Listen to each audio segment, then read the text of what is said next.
Cuentos cósmicos, la malicia de los dioses. Episodio 10, la Primera Guerra Antigua, parte 2. Finalmente, las fuerzas reptiles abandonaron la idea de acabar con Lemuria y decidieron concentrar sus esfuerzos en controlar al resto de la Tierra, especialmente Apalachia y su civilización y ciudad capital, que ya estaban prácticamente bajo el poder de los Susungal y que habían convertido en su cuartel general. Desde allí seguirían conquistando terreno hasta hacerse con toda la tierra. Los enfrentamientos seguían produciéndose y eran tan encarnizados que las bajas se contaban por millones por ambos lados.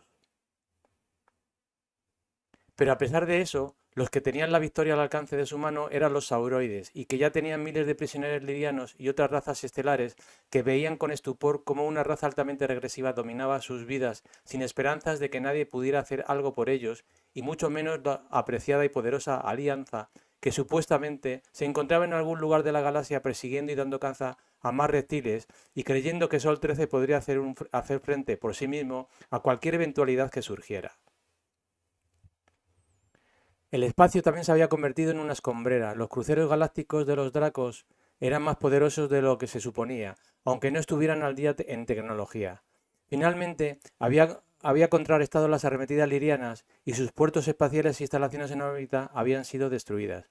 Esto hacía imposible frenar las incursiones reptiles en tierra y controlar el avance regresivo.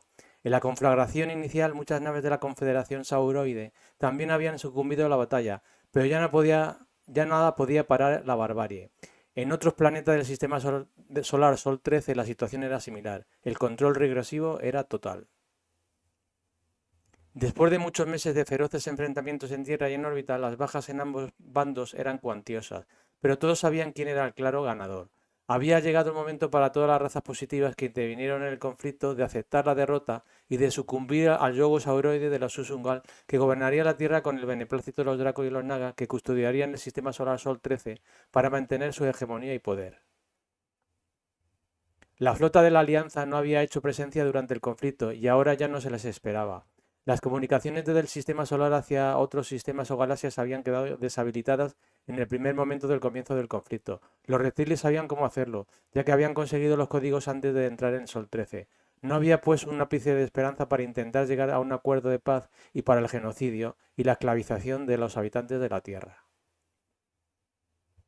Era imposible apelar a la cordura de las razas sauroides carentes de empatía y amor. Los Caristus, que debido a su alta conciencia no habían sufrido directamente los embates reptiles, unidos a los más espirituales y metafísicos de los lirianos, consideraban el conflicto una barbaridad que bien podría haber sido canalizado y gestionado de otra manera, ya que todo era mente en realidad. Pero la Alianza solo vio la solución en la militarización de los planetas y utilización de las armas de energía atómicas que dejarían yerma muchas regiones de la Tierra por miles de años.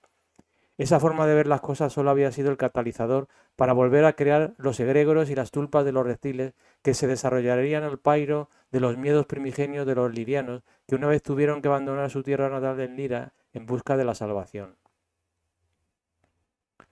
Los continentes principales como Apalachia, Fennoscancia, Tirandia y Beringia estaban bajo el yugo reptil, mientras que otros como Oceana, el continente de los lemurianes y otras regiones de la Tierra se habían convertido en lugares demasiado inhóspitos y prácticamente inhabitables después de la guerra, incluso para los propios Susungal que no mostraron ningún interés en ellos y los consideraban erróneamente territorios no peligrosos para su dominio.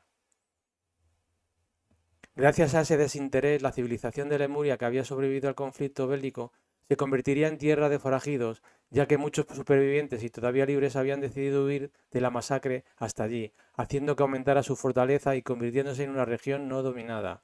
Poco a poco se iría transformando en reducto de la resistencia contra los invasores Susungal. Definitivamente se llegó a un alto el fuego, pero tan solo decretado por la parte vencedora, así que la posibilidad de alcanzar un acuerdo para establecer ciertas garantías de paz y convivencia a los vencidos en la Tierra y en el resto del sistema solar solo era una ilusión para las razas lirianas. Sin embargo, los nuevos gobernantes de la Tierra quisieron mostrar su lado amable a los vencidos, haciendo ver a la población subyugada cuánto mirarían por su estado de bienestar y desarrollo a partir de ese momento. El gobierno usungal había determinado, al contrario de lo que solían hacer, que el control y gobierno de la civilización de la Tierra por parte de los sauroides se realizaría respetando y conviviendo con las otras razas ya existentes y estableciendo una sociedad justa para todos. El resultado de esta nueva sociedad tomaría el nombre de Atlántida, ya que los habitantes mayoritarios establecidos en Apalacha antes de la invasión eran atlantes que provenían de las Pléyades, concretamente de la estrella Atlas, y en menor medida de Merope y Alcione. Las razas reptiles podrían hacer uso y disfrute de los puertos espaciales que hubieran sobrevivido a la guerra y de los portales estelares con el fin de promover el comercio y otros intercambios culturales y tecnológicos entre razas. Por otro lado, se establecería que todo lo que no estuviera bajo el control de la Atlántida se consideraría proscrito, por lo que Lemuria y otras regiones de la Tierra estarían bajo el escrutinio y control reptil. En cuanto a los otros planetas de Sol 13, se establecería el control total de Venus y Marte, donde las razas sauroides podrían coexistir con otras de su conveniencia, entre ellas una raza insecto de mantis proveniente del planeta Ohalun, que había colonizado una parte de Marte. Por otro lado, Tiamat era un planeta de alta vibración 5D y totalmente incompatible con los reptiles. No tenía un valor estratégico real para las razas regresivas, pero ocasionaba una fuerte perturbación en todo el sistema solar que ayudaba a mantener una alta frecuencia en el mismo. Esta alta frecuencia era un problema para los sauroides que deberían resolver con prontitud, pero el saber que los Caristus tenían un ojo sobre Tiamat fue suficiente para que no intervinieran de momento y no establecieran ningún control sobre él. Y por último, la Alianza tendría oficialmente acceso restringido al sistema solar, so pena de destrucción de la civilización liriana de la Tierra y otros planetas. Durante los meses que había durado la conflagración armada, los Caristus parecían haberse mantenido al margen. A la vista de los lirianos no hicieron nada por ayudarlos y liberarlos del sufrimiento que consideraron efímero y que sería trascendido al pasar al otro lado.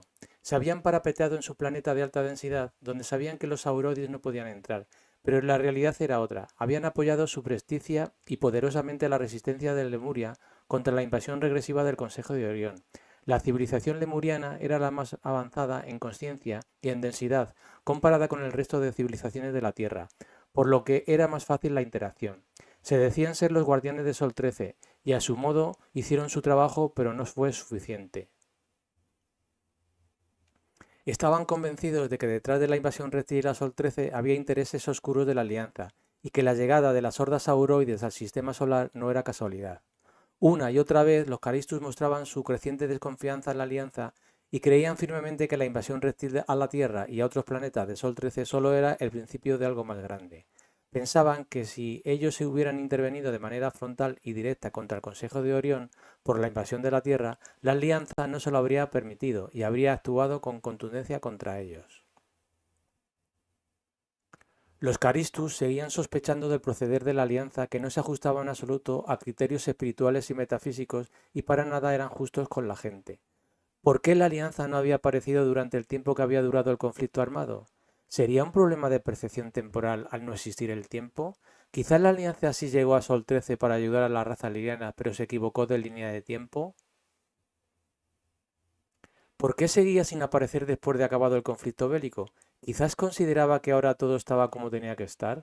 ¿Por qué las razas sauroides habían puesto tanto empeño en conquistar la Tierra y menos en controlar los otros planetas? ¿Había algo especial en la Tierra? ¿Serían sus habitantes con esa conexión tan fuerte a la fuente? Había muchas preguntas y pocas respuestas que muy probablemente se escondían en las mentes de algunas facciones regresivas de la Alianza. Los Caristus habían llegado al convencimiento de que si la Alianza hubiera estado persiguiendo realmente a las razas reptiles, fueran tulpas o no, en el momento que hubieran detectado que se dirigían a Sol 13, la Alianza habría dado la voz de alarma a las bases de control y estaciones de paso diseminadas por todos los rincones del sistema solar y especialmente de la Tierra, Venus y Marte, ya que ese podría ser el primer destino de los regresivos al salir por el Sol. Por otro lado, las naves de la Alianza podrían haber entrado en el sistema solar haciendo uso de la navegación supraluminar y manifestándose entre Tiamat y Júpiter con el fin de adelantarse a los acontecimientos y levantar una barrera para que las razas sauroides no llegaran hasta Júpiter y el resto de los planetas de Sol 13. Si eso hubiera sido así, los Caristus se habrían preparado para el embate con los regresivos en caso de que estos hubiesen roto las defensas de la Alianza. Pero no fue así. Nada de eso ocurrió, y Caristus llegó a saber que la Alianza había guiado estratégicamente a las fuerzas sauroides hasta el Sol, y había facilitado el acceso al sistema solar de estos regresivos escamosos, porque los planes de los regresivos de la Alianza se había definido así. Desde afuera parecía que era una persecución galáctica y que casualmente entraban en Sol 13, pero no era mera casualidad que aparecieran de repente en el sistema solar, y tampoco era casualidad que la flota reptil parara en las órbitas de la Tierra, Venus y Marte. Todo estaba orquestado. La alianza regresiva quería que así sucediera porque deseaba que las razas auroides se hicieran con el control de Sol 13. Fin de la parte 2 del episodio. Nos vemos en el siguiente episodio, episodio 11, Atlántida, Lemuria y el nuevo orden reptil.